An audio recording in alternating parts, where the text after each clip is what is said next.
تیری عظمتوں سے ہوں بے خبر،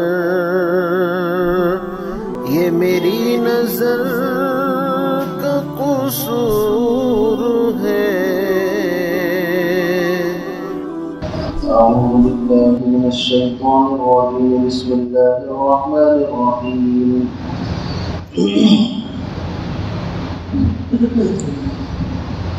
وَإِذْ أَخَذْنَا مِيثَاقَ بَنِي إِسْرَائِيلَ لَا تَعْبُدُونَ إِلَّا اللَّهَ وَبِالْوَالِدَيْنِ إِحْسَانًا وَذِي الْقُرْبَى وَالْيَتَامَى وَالْمَسَاكِينِ وَقُولُوا لِلنَّاسِ حُسْنًا وَأَقِيمُوا الصَّلَاةَ وَآتُوا الزَّكَاةَ ثُمَّ تَوَلَّيْتُمْ إِلَّا قَلِيلًا مِّنكُمْ وَأَنتُم مُّعْرِضُونَ۔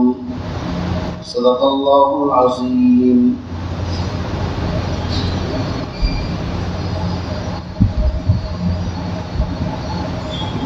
وَإِذْ أَخَذْنَا مِيثَاقَ بَنِي إِسْرَائِيل،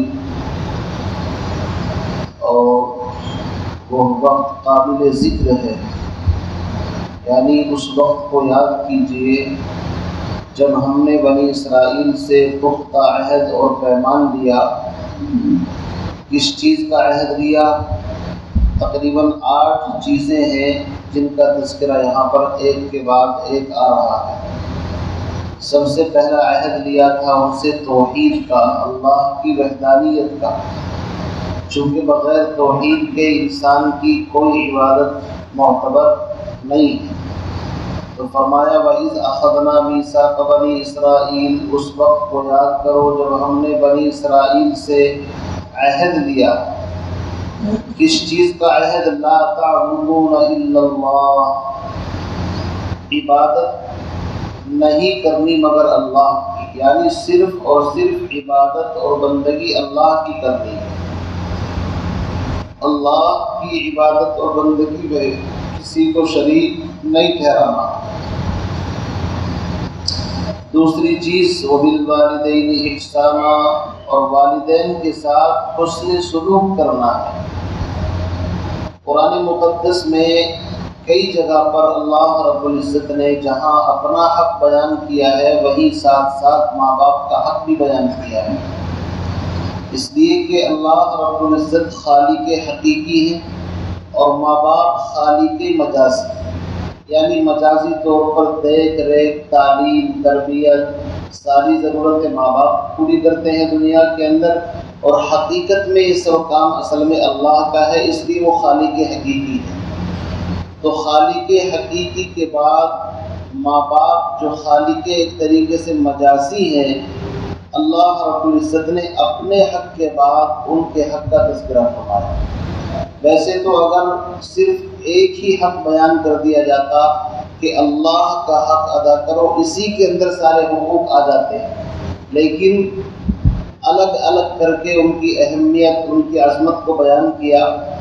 اور یاد رکھیے چونکہ بنی اسرائیل نے پہلے کہا تھا لن تمسنا النار الا ایاما معدودا، ہم جہنم میں نہیں جائیں گے سوائے چند دنوں کے، تو اللہ نے کہا تھا قل اتخذتم عند اللہ عہدا، کیا اللہ نے تم سے اس بات کا عہد لے رکھا ہے کہ تم جہنم میں نہیں جاؤ گے؟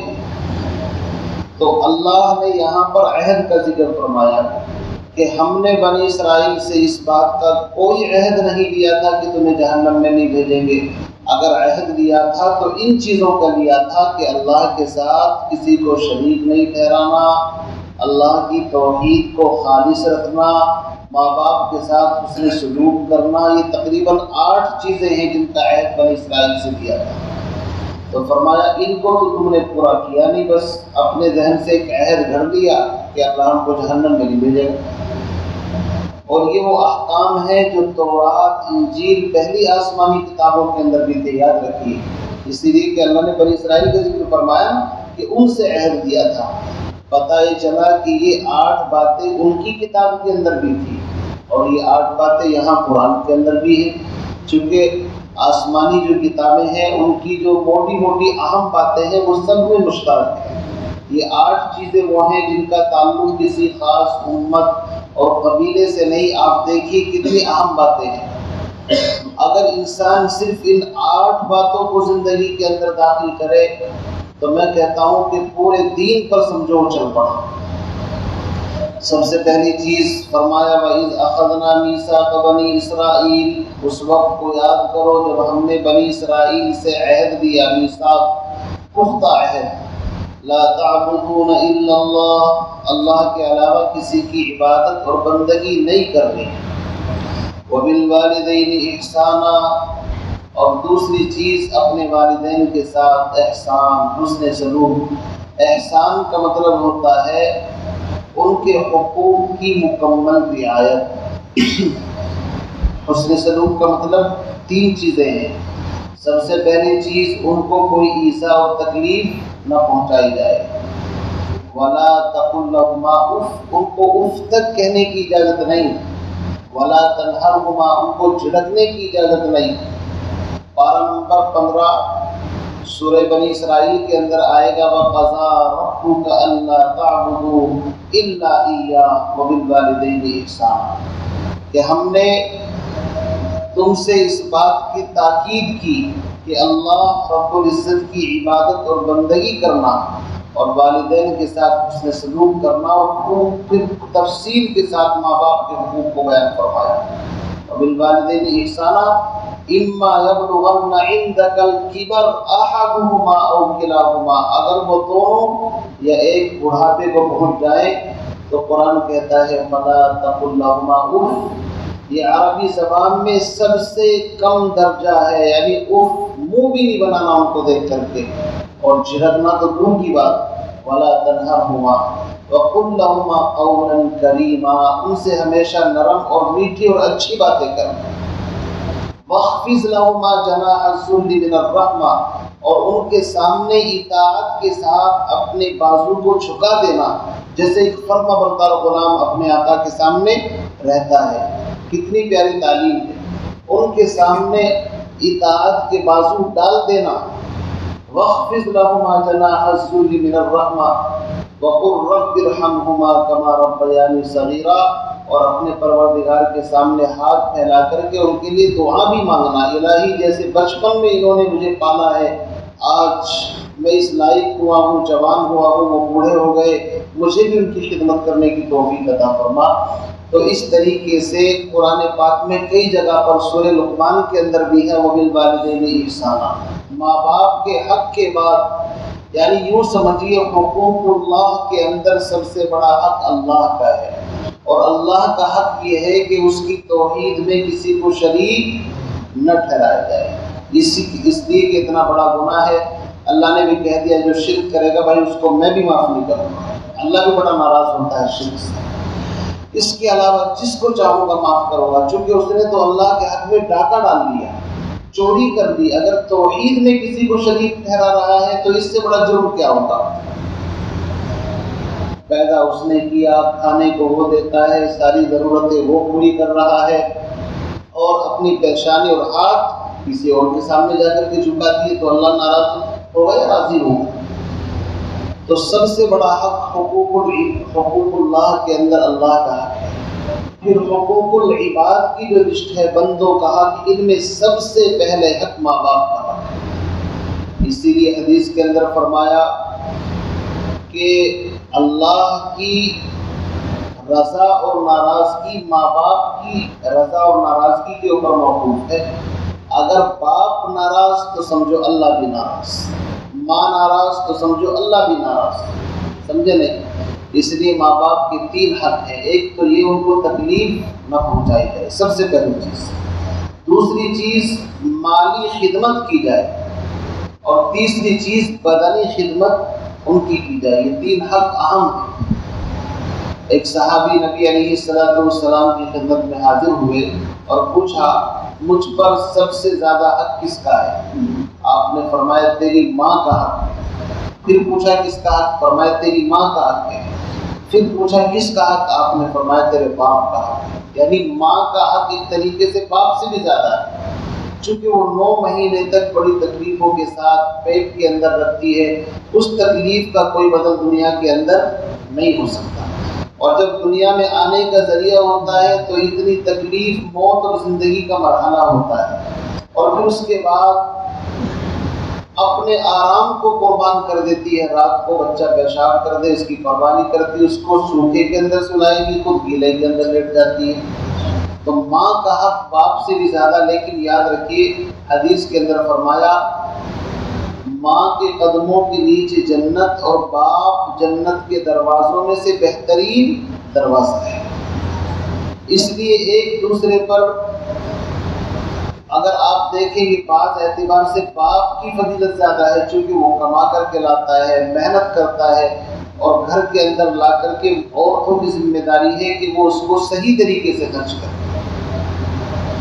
اسی لیے نبی علیہ السلام نے ماں باپ کے حقوق کی بڑی اہمیت بیان فرمائی۔ ایک حدیث، ایک صحابی کا واقعہ آتا ہے کہ ان کی ماں ان سے سخت ناراض تھی، موت کا وقت آ گیا، کلمے کی تلقین کرتے ہیں، کلمہ زبان پر جاری نہیں ہوتا، سب پریشان، تو نبی اکرم صلی اللہ علیہ وسلم کی خدمت میں حاضر ہوئے۔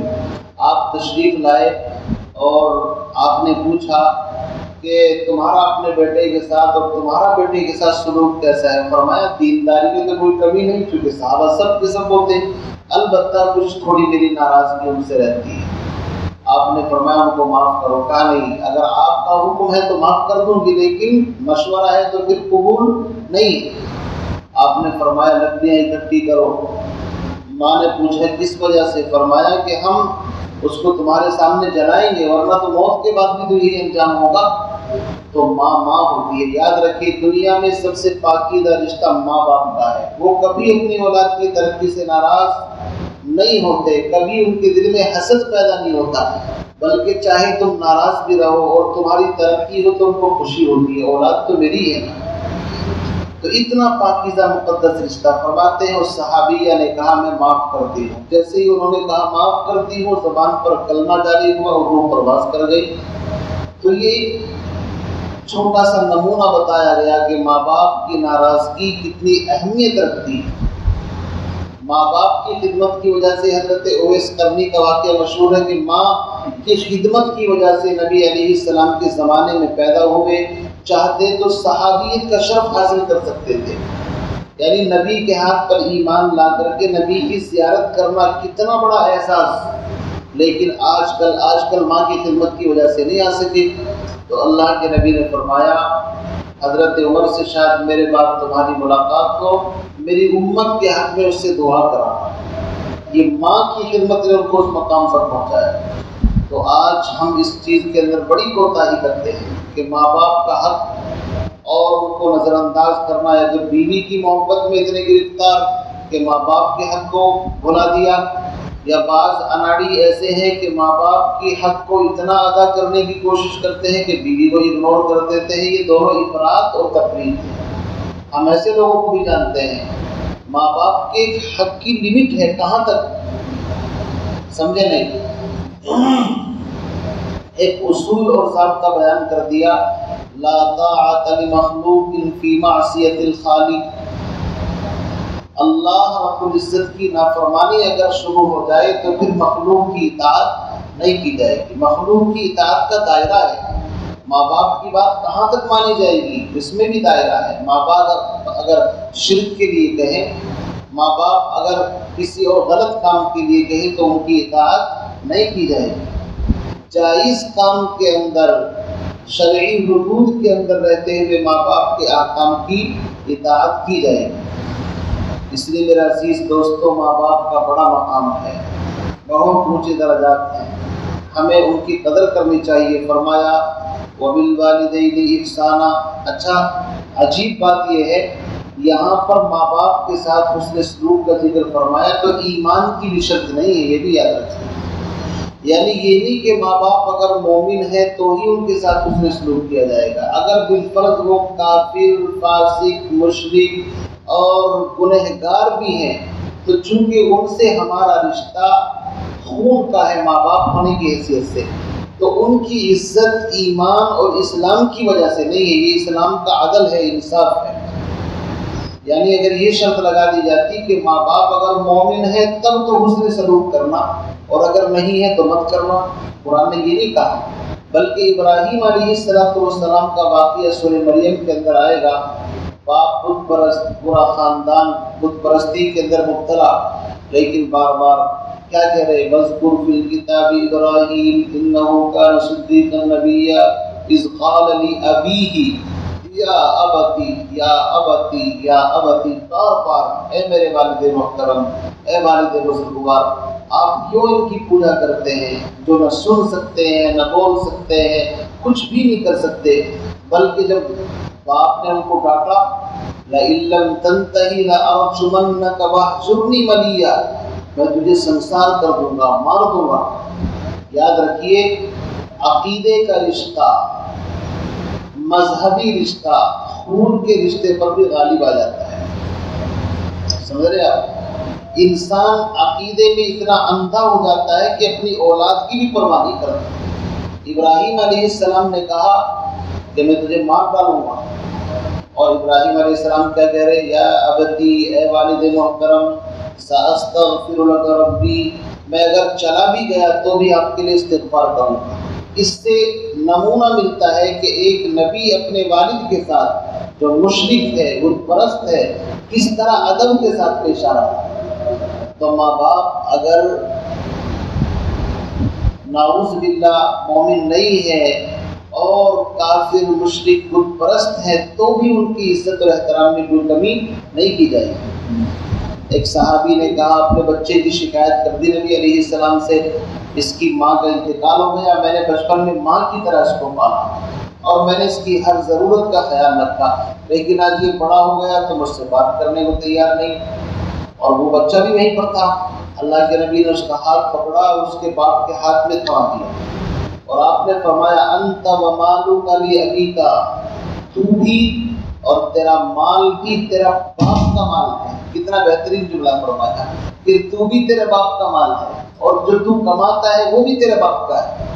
پتہ یہ چلا کہ ہماری کمائی کے اندر ہمارے ماں باپ کا بھی حصہ ہے. ہم یہ نہ سمجھے کہ صرف پوری کمائی ہمارے لیے ہے.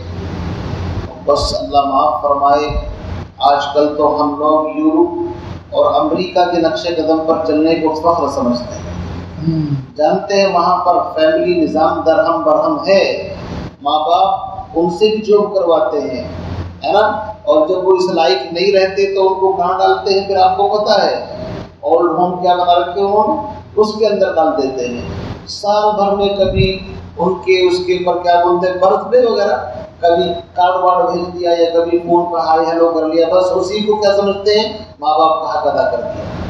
یہاں تک ہے میرے دوستوں، اگر ماں باپ مر بھی گئے، ان کے پاس ٹائم نہیں ہے کہ اتوار کے دن چھٹی ہوگی، بھائی اس کو فریج میں لگا دو اور آ کر کے اتوار کے دن چھٹی ہوگی تو دیکھ لیں گے. یہ تہذیب، یہ تمدن ہے ان کا، جو گورے جن کے نقش قدم پر ہم چلنے کی کوشش کر رہے ہیں. اور اللہ کے نبی کی پاکیزہ تعلیم سنو، قرآن کیا کہتا ہے؟ وَبِالْوَالِدَيْنِ إِحْسَانًا. ماں باپ اگر مومن نہیں تو ان کے ساتھ اس سے سلوک کرو. فرمایا تیسری چیز وَذِي الْقُرْبَى، اور قریبی رشتہ داروں کے ساتھ ان کا بھی بڑا حق ہے، قریبی رشتہ داروں کا. وَالْيَتَامَى، اور یتیم، یتیم اس کو کہتے ہیں جس کے باپ کا سایہ اس کے سر سے اٹھ جائے. اور یاد رکھیے انسانوں میں باپ کے مرنے سے یتیم بنتا ہے اور جانوروں کے اندر ماں کے مرنے سے یتیم بنتا ہے، چونکہ باپ کا کوئی اعتبار جانوروں کے اندر نہیں. فرمایا والیتاما، اور یتیموں کے ساتھ حسن سلوک کرو. والمساکین، اور مسکین محتاج جس کے پاس کچھ نہیں ہے اس کے ساتھ بھی حسن سلوک کرو. یتیم کو مقدم اس لیے کیا چونکہ وہ کما نہیں سکتا، لیکن مسکین اگرچہ ضرورت مند ہے لیکن شاید کما لے، صلاحیت اس کے اندر موجود ہو. فرمایا وقولوا للناس حسنا، اور سارے عالم کے انسانوں کے ساتھ جب تمہیں گفتگو کرنے کا موقع ملے، ان کو دعوت، ان کو سمجھانے کا موقع ملے، تو قرآن کی پاکیزہ تعلیم ہے وقولوا للناس حسنا، بہترین اچھے انداز میں گفتگو کرو. قرآن بھرا پڑا ہے اچھائی کے ساتھ. آپ دیکھیے سورہ طٰہٰ کے اندر آئے گا کہ موسیٰ علیہ السلام کو اللہ فرماتے ہیں اذهبا الى فرعون، اے موسیٰ اور ہارون فرعون کے پاس جاؤ، فقولا له قولا لینا، لیکن گفتگو نرم انداز سے کرنی، لعلہ یتذکر او یخشی، اسی طریقے سے ادعو الی سبیل ربک بالحکمہ والموعظۃ الحسنہ، میرے دین کی طرف حکمت اور پاکیزہ طریقے سے لوگوں کو بلاؤ۔ اور اسی طریقے سے ایک جگہ اللہ نے فرمایا، کیا فرمایا؟ ادفع بالتی ہی احسن السیئہ فاذا الذی بینک وبینہ عداوۃ کأنہ ولی حمیم، برائی کو بھلائی کے ذریعے سے دور کرو، اس لیے کہ گندگی کو پیٹرول سے اور شراب سے صاف نہیں کیا جا سکتا، اس کو تو پانی سے صاف کرنا پڑے گا۔ ہم کیا کرتے ہیں، اگر دوسرا تلخ مزاجی میں ہے تو ہم بھی تم سے کم نہیں، ہم نے بھی تلخ مزاجی شروع کر دی، تو یہ ایسا سمجھو جیسے نجس چیز کو آپ کسی ناپاک چیز سے دو تو پاک ہو جائے گی، پاک نہیں ہو سکتی، پاک کرنے کے لیے اس کو پانی سے دھونا پڑے گا۔ اچھے اخلاق، اسی لیے قرآن میں فرمایا انک لعلی خلق عظیم، میرے محبوب آپ اخلاق کی بلندی پر فائز ہیں۔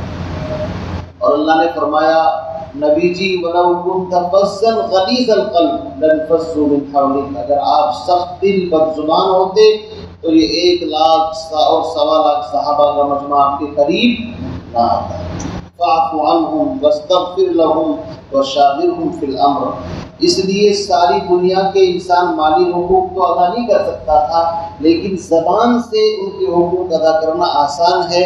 تو جب باری آئی عالم کے تمام لوگوں کی تو اللہ نے یہ نہیں فرمایا کہ ان کے ساتھ یہ کرو، نہیں فرمایا بس جب تمہیں ان سے گفتگو کرنے کا موقع ملے، کسی کو سمجھانے کا، بجھانے کا، دعوت دینے کا، تو وَقُولُوا لِلنَّاسِ حُسْنًا، اپنے کلام میں خوبصورتی، حسن پیدا کرو، ان کو تکلیف نہ پہنچے۔ فرمایا وَأَقِيمُوا الصَّلَاةَ، دیکھو نماز کا ذکر بہت بار میں آیا ہے، چونکہ نماز تمہاری اپنی ذات کے لیے ہے۔ بڑے نمازی ہو، تہجد گزار، لمبی تسبیح، لمبی ٹوپی، لمبی پگڑی اور لمبی داڑھی، اور نماز پڑھتے پڑھتے تمہاری پیشانی پر نشان پڑ گئے، لیکن پہلے والے حقوق کے اندر ڈنڈی مانتے ہو، نہ ماں باپ کے حقوق کا پتہ، نہ عالم کے کسی فرد کے حقوق کا پتہ، تو یہ نماز تمہیں نجات نہیں دے سکتی۔ فرمایا وَأَقِيمُوا الصَّلَاةَ، نماز قائم کرو، وَآتُوا الزَّکَاةَ، پتہ ہی چلا بنی اسرائیل کو بھی نماز اور زکوٰۃ کا حکم تھا، وَآتُوا الزَّکَاةَ، اور زکوٰۃ ادا کرتے رہو، ثُمَّ تَوَلَّیْتُمْ، اب اللہ نتیجہ نکالتے ہیں، اے بنی اسرائیل کے لوگوں، ثُمَّ تَوَلَّیْتُمْ، پھر تم روگردانی کرنے لگے، یعنی جن چیزوں کا عہد لیا تھا ان کے اندر تم نے حق تلفی شروع کر دی۔ اِلَّا قَلِيلًا مِّنْكُمْ، تم میں سے سوائے چند لوگوں کے، یعنی مٹھی بھر جماعت ایسی تھی جو ان احکام پر عمل کرتی رہی۔ وَأَنْتُمْ مُعْرِضُونَ، اور تم تو ہو ہی اعراض کرنے والے۔ یہ آخری جملہ جو ہے بڑا خطرناک ہے۔ اللہ کسی کے بارے میں یوں کہہ دے کہ تم تو ہو ہی نافرمان، تم تو ہو ہی عہد توڑنے والے، تو پھر بڑی خطرناک بات ہو جاتی ہے۔ تو ان 8 باتوں پر ہم سب کو بھی عمل کرنے کی کوشش کرنی چاہیے۔ اللہ تعالیٰ سے دعا فرمائے ہم تمام کی زندگی کے اندر ان باتوں کو داخل فرمائے اور مکمل صحیح طریقے سے حقوق اللہ اور حقوق العباد کا اہتمام کرنے کی توفیق عطا فرمائے۔ سبحان اللہ وبحمدہ، سبحانک اللہم وبحمدک، ونشہد ان لا الہ الا انت، استغفرک واتوب الیک۔ سبحان ربک۔